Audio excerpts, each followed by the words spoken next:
إن الحمد لله نحمده ونستعينه ونستغفره ونعوذ بالله من شرور أنفسنا ومن سيئات أعمالنا من يهده الله فلا مضل له ومن يضلل فلا هادي له وأشهد أن لا إله إلا الله وحده لا شريك له وأشهد أن محمدًا عبده ورسوله يا أيها الذين آمنوا اتقوا الله حق تقاته ولا تموتن إلا وأنتم مسلمون يا أيها الناس اتقوا ربكم الذي خلقكم من نفس واحدة وخلق منها زوجها وبث منهما رجالا كثيرا ونساء واتقوا الله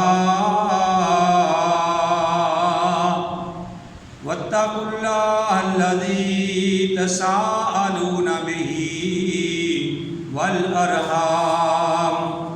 إن الله كان عليكم رقيبا يا أيها الذين آمنوا اتقوا الله وقولوا قولا سديدا يصلح لكم أعمالكم ويغفر لكم ذنوبكم ومن يطع الله ورسوله فقد فاز فوزا عظيما أما بعد فإن خير الحديث كتاب الله وخير الهدي هدي محمد صلى الله عليه وآله وسلم وشر الأمور محدثاتها وكل محدثة بدعة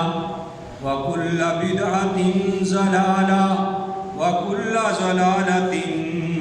في النار. أعوذ بالله السميع العليم من الشيطان الرجيم. بسم الله الرحمن الرحيم.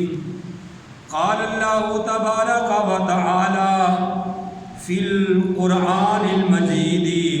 والفرقان الحميد ومن لم يحكم بما أنزل الله فأولئك هم الكافرون ومن لم يحكم بما أنزل الله فأولئك هم الظالمون ومن لم يحكم بما أنزل الله فأولئك هم الفاسقون. جو کوئی اللہ کی نازل کردہ کتاب کے مطابق فیصلہ نہیں کرتا وہی لوگ کافر ہیں، اور جو اللہ کی نازل کردہ کتاب کے مطابق حکم کے مطابق فیصلے نہیں کرتے وہ لوگ فاسق ہیں، نافرمان ہیں. اور جو لوگ اللہ کی نازل کردہ کتاب کے مطابق فیصلے نہیں کرتے وہ لوگ ظالم ہیں.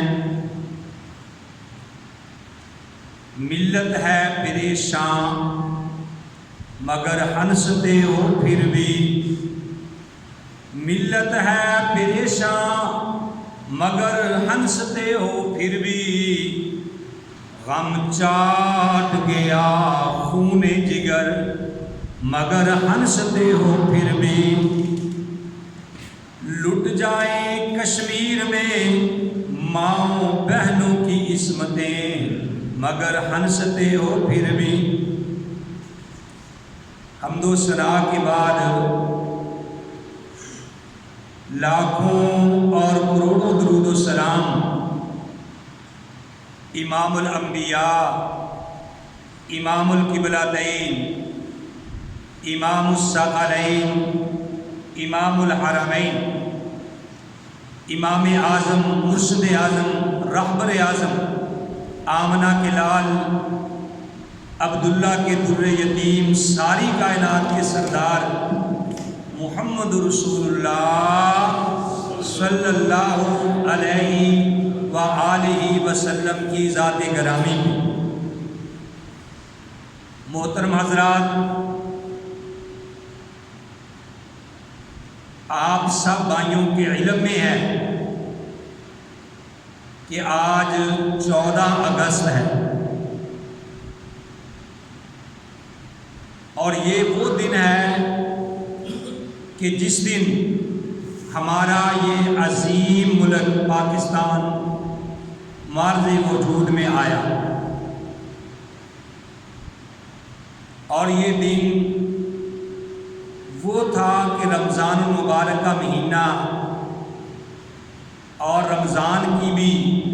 تاک رات 27ویں رات تھی جب یہ ملک معرض وجود میں آیا۔ تو میرے بھائیوں، یہ ملک ہمارا آزاد ہوا، اور آزادی بہت بڑی اللہ کی نعمت ہے،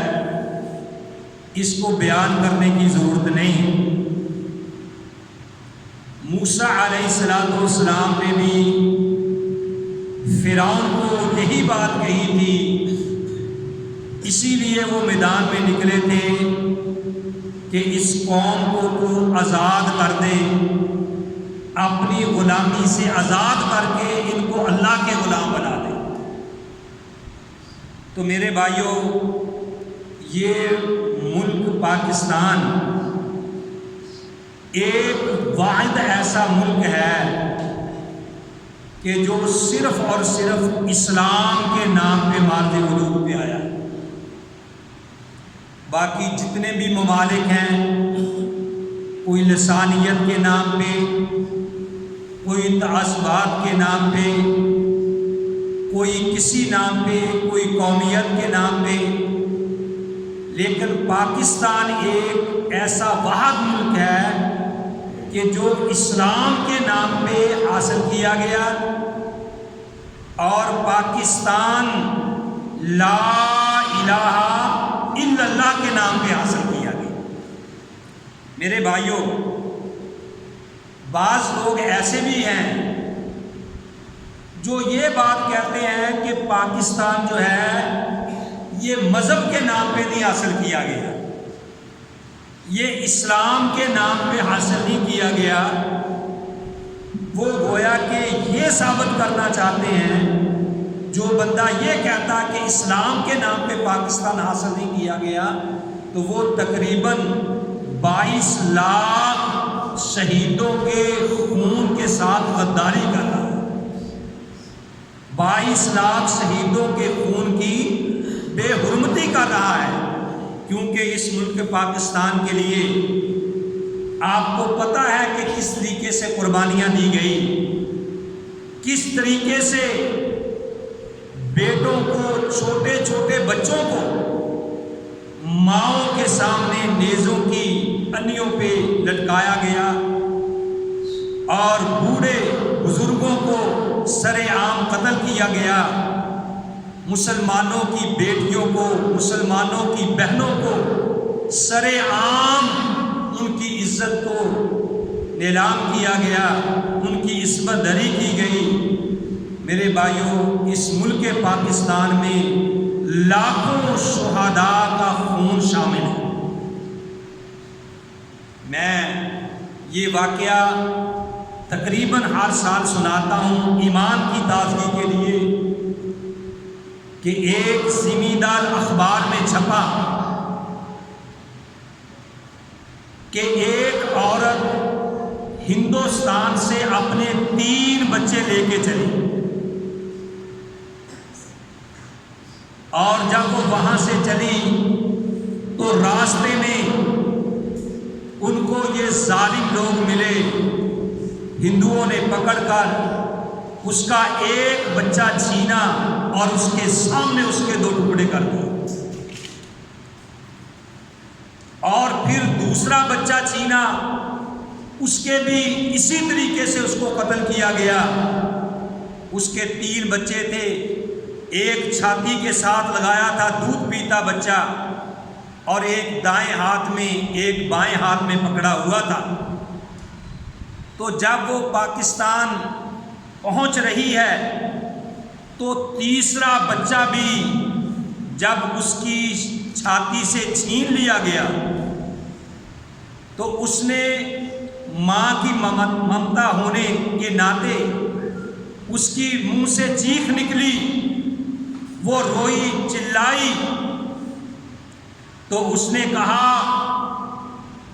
ہندوؤں نے کہا، ظالموں نے کہا کہ اگر تو چاہتی ہے کہ تیرا یہ بیٹا بچ جائے تو ایک بار اپنی زبان سے کہہ دے کہ پاکستان مردہ باد۔ اس نے کہا کہ میری زبان سے یہ الفاظ نہیں نکل سکتے، 2 بیٹے میرے پہلے تم نے قتل کر دیے،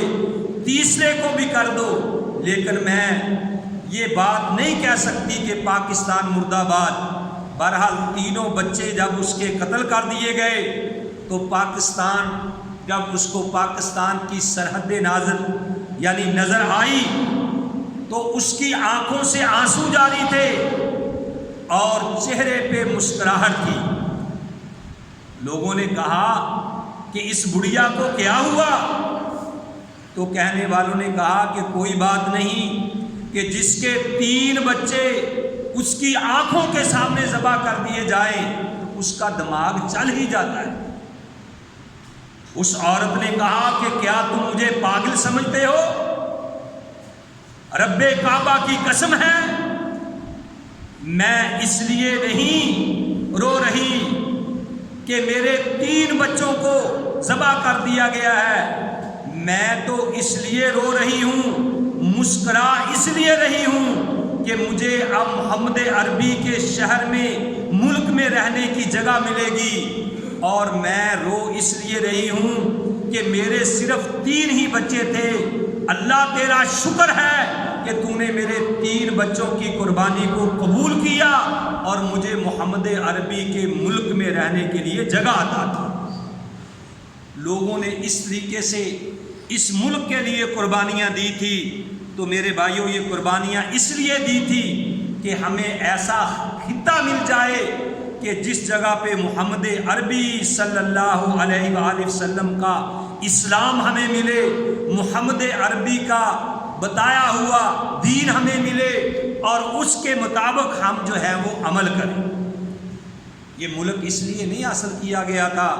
کہ ہم علیحدہ ہو کے نمازیں پڑھیں گے، نمازیں تو اس وقت بھی مسلمان پڑھتے تھے، اب بھی ہندوستان میں مسلمان نمازیں پڑھتے ہیں، اس لیے یہ نہیں الگ کیا گیا تھا کہ ہم حج الگ کر لیں گے، ہم حج کریں گے۔ حج لوگ اب بھی ہندوستان سے مسلمان حج کے لیے آتے ہیں، آج بھی حج ہو رہا ہے، حج ہوتا ہے، اس لیے نہیں، بلکہ میرے بھائیوں یہ صرف اور صرف اس لیے مسلمانوں نے ملک حاصل کیا تھا کہ ہمیں سننے میں آئے کہ اس ملک کے اندر ایسا نظام جاری ہو کہ جس جگہ پہ کہا جائے کہ لو انا فاطمہ بنت محمد سرقت لقطعت یداہا،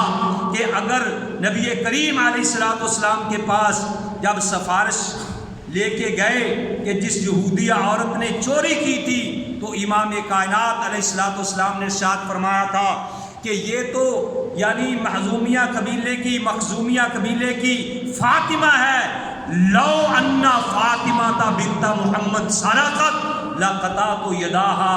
کہ مجھے قسم ہے اس ذات کی جس کے قبضہ قدرت کے اندر محمد کی جان ہے صلی اللہ علیہ وسلم، کہ یہ فاطمہ مخزومیہ قبیلے کی عورت ہے، اگر محمد کی بیٹی فاطمہ بھی چوری کرتی لقطعت یداہا، میں اس کا بھی ضرور ہاتھ کاٹ دیتا۔ مسلمان چاہتے تھے کہ ہمیں ایسا اسلام ملے، ایسا دین ملے کہ جہاں عدل بھی ہو۔ وہ سننا چاہتے تھے کہ ایک کے وقت کا حاکم یہودی جب دعویٰ کرے تو جج کے سامنے وقت کا حاکم بھی کھڑا ہو، اور مظلوم جس نے دعویٰ کیا وہ بھی اس کے پاس کھڑا ہو۔ وہ ایسا نظام چاہنے کے لیے، ایسا ملک چاہنے کے لیے میرے بھائیوں یہ قربانیاں دی تھی۔ اس طریقے سے لوگوں نے پاکستان کو حاصل کیا تھا۔ بڑے یہ سناتے ہیں، بلکہ مجھے یاد ہے کہ میری والدہ محترمہ اللہ ان کو جنت میں اعلیٰ مقام نصیب فرمائے، ہم بیٹھے وہ اپنی کہانی سنا رہی تھی کہ بیٹا کہ جب ہم ایک جگہ پہ چھپے ہوئے تھے اور وہ مسلمانوں کی تلاش میں تھے کہ جو ملتا ان کو قتل کر رہے تھے، میری والدہ محترمہ نے فرمایا کہ ہمارے مجمع کے اندر ایک عورت تھی جس کا بیٹا دودھ پیتا بیٹا وہ بھوک کی وجہ سے رونے لگا، بھوک کی وجہ سے وہ رونے لگا۔ تو میری والدہ محترمہ فرماتی ہیں کہ اس بچے کی والدہ نے اپنے بیٹے کا گلا دبا کے، گلا گھونٹ کے اس کو قتل کر دیا، تاکہ چلو میرا بیٹا تو قتل ہو جائے، اگر میرا بیٹا روئے گا تو ان ہندوؤں کو پتہ چلے گا کہ یہاں کوئی مجمع بیٹھا ہوا ہے، وہ باقیوں کو بھی قتل کر دیں گے۔ اس نے اپنے ہاتھوں سے اپنے بیٹے کا گلا گھونٹ کے اس کو مار دیا۔ اس طریقے سے ملک پاکستان کے لیے لوگوں نے قربانیاں دی تھی، اس لیے یہ ملک حاصل کیا تھا۔ میرے بھائیوں آج ہم اس بات کو بھول گئے ہیں کہ اس کی بنیاد یہ نظریہ پاکستان کیا تھا؟ لا الہ الا اللہ۔ اور یہ وہی لا الہ الا اللہ کے نام پہ حاصل کیا گیا کہ جس کی دعوت سب سے پہلے نبی کریم علیہ الصلوۃ والسلام نے مکہ والوں کو اکٹھا کر کے دی تھی کہ یا ایھا الناس قولوا لا الہ الا اللہ تفلحوا وتملکوا العرب والعجم، کہ اے لوگو تم لا الہ الا اللہ کہہ دو، تم عرب و عجم کے مالک بن جاؤ گے۔ اور جب امام کائنات نے یہ دعوت دی تھی تو سارے اپنے بھی اور بیگانے بھی محمد عربی علیہ الصلوۃ والسلام کے دشمن بن گئے۔ اور میں قربان جاؤں، میرا جی چاہتا ہے کہ باب شمشان نے جس طریقے سے اس حدیث کا ترجمہ کیا ہے کہ میں بھی اس طریقے سے آپ بھائیوں کے سامنے پیش کروں کہ جب نبی علیہ الصلوۃ والسلام نے کہا تھا کہ قولوا لا الہ الا اللہ، کہ لوگو تم لا الہ الا اللہ کہہ دو کامیاب ہو جاؤ گے، تو سارے آپ کے اوپر پلٹ پڑے، سارے آپ کو مارنے کے لیے تیار ہو گئے۔ تو انہوں نے ترجمہ کیا ہے کہ نبی علیہ الصلوۃ والسلام نے جب اپنی نبوت کا اعلان کیا، جب اپنی دعوت پیش کی، تو وہ کیا کہتے ہیں؟ کہتے ہیں کہ نبی علیہ الصلوۃ والسلام کے بارے میں کہ میں صدقے نبوت دا اعلان کر کے، اور میں صدقے نبوت دا اعلان کر کے محمد نے پونڈاں دی کھکھر ہلائی۔ یعنی وہ مشرک جو تھے ان کو یعنی پونڈاں دے نال تشبیہ دیتی گئی کہ صدقے نبوت دا اعلان کر کے محمد نے پونڈاں دی کھکھر ہلائی۔ اوے پھڑ لو دہائی دہائی، ساڈے معبوداں دا بے ادب ہے جمیا، لئی پھردا اکو خدا دی خدائی۔ تو یہ وہی لا الہ الا اللہ ہے کہ جس کی بنیاد پہ یعنی پاکستان ملک کی بنیاد رکھی گئی۔ یہ وہی نظریہ ہے کہ لا الہ الا اللہ۔ آج بدقسمتی سے ہمیں لا الہ الا اللہ کی سمجھ ہی نہیں آئی ہے، ہمیں لا الہ الا اللہ کا معنی ہی نہیں آیا۔ میرے بھائیوں آج گھر گھر غیر اللہ کی پوجا ہو رہی ہے، آج آپ جائیں مسلمانوں کے درباروں میں، وہاں غیر اللہ کی کس طریقے سے عبادت ہو رہی ہے۔ اور یار جس ملک کے اندر جس قبرستان میں کھوتا ریڑی کو بھی حاجت روا بنایا جائے، اس سے بھی مانگتے مانی جائے اور اس کو بھی سلام کیا جائے، کیا وہ یہ حق رکھتے ہیں کہ وہ جشن آزادی منائیں؟ نہیں یقین آتا تو جاؤ صدیقیہ قبرستان میں چلے جاؤ، میں کوئی بات غلط نہیں کہتا، اگر آپ نے یہ نظارہ دیکھا ہے تو ٹھیک ہے، نہیں دیکھا تو جاؤ باب ماکھے کی قبر پہ چلے جاؤ، آج بھی وہاں ریڑی کھڑی ہے، کھوتا تو نہیں ہے، ریڑی وہاں کھڑی ہے، اور میں نے خود دیکھا کہ لوگ ریڑی کو سلام کر رہے ہیں، اس کو ہاتھ لگا لگا کے چوم رہے ہیں۔ جو قوم میرے بھائیوں گدھا ریڑی کی عبادت کرے، گدھا ریڑی کو پوجے، اس کو سلام کرے، وہ قوم کیسے جشن آزادی کس منہ سے منا رہی ہے؟ ہمیں تو لا الہ الا اللہ کی ہمیں ابھی تک سمجھ ہی نہیں آئی کہ لا الہ الا اللہ کیا ہے۔ اسی لیے میرے بھائیوں غیروں کے سامنے ہم جھکے ہوئے ہیں، اسی لیے غیروں سے ہم مارے کھا رہے ہیں، اسی لیے آج انڈیا ہمارے اوپر چڑھا ہوا ہے، وہ ہمیں للکار رہا ہے، کیونکہ ہمیں لا الہ الا اللہ کی سمجھ ہی نہیں آئی۔ کاش کہ اگر ہم نے لا الہ الا اللہ کو سمجھا ہوتا تو میرے بھائیوں کوئی بھی ہماری طرف ٹیڑھی نظر کر کے نہ دیکھتا۔ آج ہم اس ملک میں کیا کچھ ہو رہا ہے؟ پاکستان کا معنی کیا ہے؟ پاک زمین،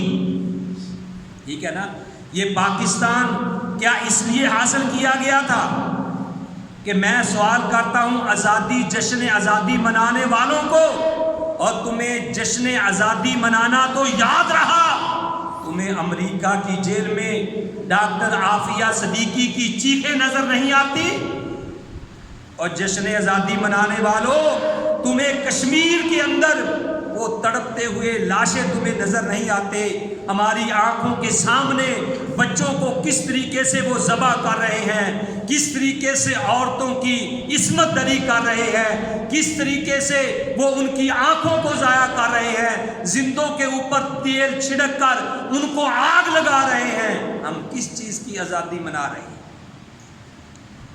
ہمیں تو یہ حق ہی نہیں پہنچتا کہ ہم آزادی منائیں۔ میرے بھائیوں پہلے آؤ ہم اپنی بہن کی چیخیں سنیں، ان کو چھڑائیں، کشمیریوں کا ہم ساتھ دیں۔ اس طریقے سے ساتھ نہیں دیا جاتا کہ ہم جناب موٹر سائیکلوں کے سلنسر نکال لیں، باجے ہاتھ میں پکڑ لیں، 2 منٹ کے لیے ملک میں خاموشی کر لیں، جناب پٹیاں سیاہ باندھ لیں، لو جی ہم نے کشمیریوں کا ساتھ دے دیا ہے۔ ایسے ساتھ نہیں، یہ میدان میں تمہیں نکلنا پڑے گا۔ جس طریقے سے اس ملک کے لیے قربانیاں دی گئی ہیں میرے بھائیوں، ہمیں یہ قربانیاں دینی پڑے گی۔ آج ہم دنیا کی محبت میں پھنس گئے ہیں، آج ہمیں دنیا کی محبت نے ہمارے دلوں سے جہاد کا شوق نکال دیا ہے۔ آج سب ہم سلنسر نکال سکتے ہیں، آج باجے بجا سکتے ہیں میرے بھائیوں، آج ہم 2 منٹ کی خاموشی اختیار کر سکتے ہیں، سیاہ پٹیاں باندھ سکتے ہیں، لیکن میدان جہاد میں کود نہیں سکتے، کیونکہ ہمارے دل کے اندر دنیا کی محبت ہے، ہم موت سے ڈرتے ہیں۔ یہ تقریباً 22 کروڑ مسلمان اگر مرنے کا عزم کر لے، رب کعبہ کی قسم ہے دنیا کی کوئی طاقت بھی اس کو مٹا نہیں سکتی۔ یہ پاکستان ہے، یہ پاکستان نہیں، ہمارا ملک تو ڈھاکستان بنا ہوا ہے۔ یہ پاکستان نہیں، یہ قتلستان ہے۔ یہ پاکستان نہیں، یہ رشوتستان ہے۔ یہ پاکستان نہیں، یہ ڈاکستان ہے۔ تیرے ملک میں کیا اسلام کے مطابق چیز ہو رہی ہے؟ مجھے بتلاؤ، کون سا یہاں انصاف ہے؟ کس غریب کو انصاف مل رہا ہے؟ کیا رشوت تیرے سر عام نہیں چل رہی؟ جب ہماری عدالتوں میں قانون انگریز کا ہے، جب ہماری عدالتوں میں کھانا انگریز کا ہے، جب ہماری عدالتوں میں ہر چیز انگریز کے قانون کے مطابق کی جا رہی ہے، تو ہم کہاں آزاد ہیں؟ جب میرے بھائیوں ہم انگریز کے غلام ہیں تو ہم کس طریقے سے آزاد ہیں؟ آزاد ہم تب ہوں گے جب محمد عربی علیہ السلام کے بتلائے ہوئے طریقے کے مطابق ہم نکلیں گے، جب نبی علیہ الصلوۃ والسلام کے بتائے ہوئے طریقے کے مطابق ہم عمل کریں گے، اور اللہ کا قرآن میرے سامنے ہے میرے بھائیوں، اللہ احکم الحاکمین قرآن میں کہتے ہیں، یہ میں نے آپ کے سامنے سورہ مائدہ کی 3 مقامات سے آیات تلاوت کی ہیں۔ اللہ فرماتے ہیں وَمَن لَّمْ يَحْكُم بِمَا أَنزَلَ اللَّهُ فَأُولَٰئِكَ هُمُ الْكَافِرُونَ وَمَن لَّمْ يَحْكُم بِمَا أَنزَلَ اللَّهُ فَأُولَٰئِكَ هُمُ الْفَاسِقُونَ وَمَن لَّمْ يَحْكُم بِمَا أَنزَلَ اللَّهُ فَأُولَٰئِكَ هُمُ الْكَافِرُونَ، کہ جو اللہ کی بتائی ہوئی آیات کے مطابق، اللہ کے بتائے ہوئے قانون کے مطابق اپنے فیصلے نہیں کرتے، اللہ احکم الحاکمین اپنے قرآن میں کہتے ہیں کہ یہ لوگ فاسق ہیں، یہ لوگ ظالم ہیں، یہ لوگ کافر ہیں۔ میرے بھائیوں بتاؤ کہ آج کہاں اس ملک کے اندر جو ہے وہ قرآن و سنت کے مطابق یہاں عمل ہو رہا ہے؟ رب کا قرآن کہتا ہے وَكَتَبْنَا عَلَيْهِمْ فِيهَا، اللہ نے تو تورات و انجیل میں بھی یہ بات کہہ دی، اپنے قرآن میں بھی فرما دیا کہ ان النفس بالنفس والعین بالعین والانف بالانف والاذن بالاذن والسن بالسن، کہ لوگوں سن لو، اللہ کہتے ہیں کہ ہم نے یہ بات لکھ دی ہے کہ نفس کے بدلے نفس، آنکھ کے بدلے آنکھ، کان کے بدلے کان، ناک کے بدلے ناک، اور دانت کے بدلے دانت، اور زخموں کے اندر قصاص ہوگا۔ میرے بھائیوں آج کہاں سے ہم ایسے حکمران لائیں، وہ کہاں سے میں علی رضی اللہ تعالیٰ عنہ جیسا انصاف لاؤں کہ جب حضرت علی رضی اللہ تعالیٰ عنہ کی زرہ نماز پڑھ رہے تھے، ایک یہودی نے چرا لی۔ سنو میرے بھائیوں، ایک یہودی نے جب زرہ چرائی تو حضرت قاضی شرح کا، وہ وقت کا قاضی تھا، وقت کا جج تھا، جب اس کے سامنے یہ مقدمہ پیش کیا گیا، حضرت علی رضی اللہ تعالیٰ عنہ پیش ہوئے اور کہا کہ میری زرہ اس یہودی نے چرائی ہے، تو قاضی شرح کہتے ہیں کہ اے علی، اپنی گواہی کے لیے، اپنی دلیل کے لیے کوئی گواہ پیش کرو۔ حضرت علی رضی اللہ تعالیٰ عنہ اپنے غلام قمبر کو پیش کرتے ہیں کہ اس بات کی یہ گواہی دیتا ہے کہ میری زرہ اس نے چرائی ہے۔ تو وقت کا قاضی جج قاضی شرح کہتا ہے اے علی، غلام کی گواہی مالک کے حق میں نہیں مانی جائے گی۔ حضرت علی رضی اللہ تعالی عنہ حضرت حسن کو پیش کرتے ہیں، حضرت حسین کو پیش کرتے ہیں۔ وقت کا قاضی شرح کہتا ہے کہ اے علی، حضرت حسن اور حسین کی گواہی قبول نہیں کی جائے گی۔ حضرت علی رضی اللہ تعالیٰ عنہ کہتے ہیں کہ کیا تو ان کی گواہی کو رد کر رہا ہے جن کے بارے میں امام کائنات نے کہا تھا کہ الحسن والحسین سیدہ شباب اہل الجنہ، کہ یہ حسن اور حسین جنت میں نوجوانوں کے سردار ہوں گے۔ اور نبی کائنات نے فرمایا تھا کہ حسن اور حسین ہما ریحانیاتین فی الدنیا والآخرہ، کہ یہ دنیا میں میرے 2 پھول ہیں۔ تو قاضی شرح کہتا ہے کہ اے علی، تو دنیا کی بات کرتا ہے، میں عرش والے کی بات کرتا ہوں، اور جس امام کائنات نے یہ ان کو شہزادہ قرار دیا ہے اور جس امام کائنات نے ان کو 2 پھول کہا ہے، اسی امام کائنات نے کہا ہے کہ بیٹے کی گواہی باپ کے حق میں قبول نہیں کی جائے گی۔ حضرت علی رضی اللہ تعالیٰ عنہ اپنا سر جھکا دیتے ہیں کہ ٹھیک ہے، تیرے حق میں فیصلہ ہے۔ جب وہ قاضی شرح علی کے خلاف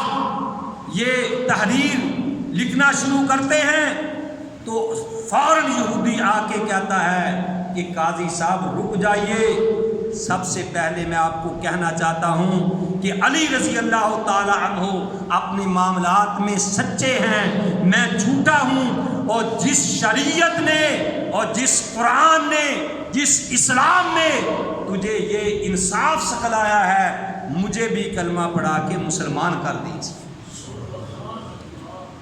میرے بھائیوں، یہ ہے انصاف۔ یہ پاکستان تو اس لیے حاصل کیا گیا تھا کہ یہاں انصاف ہوگا، یہاں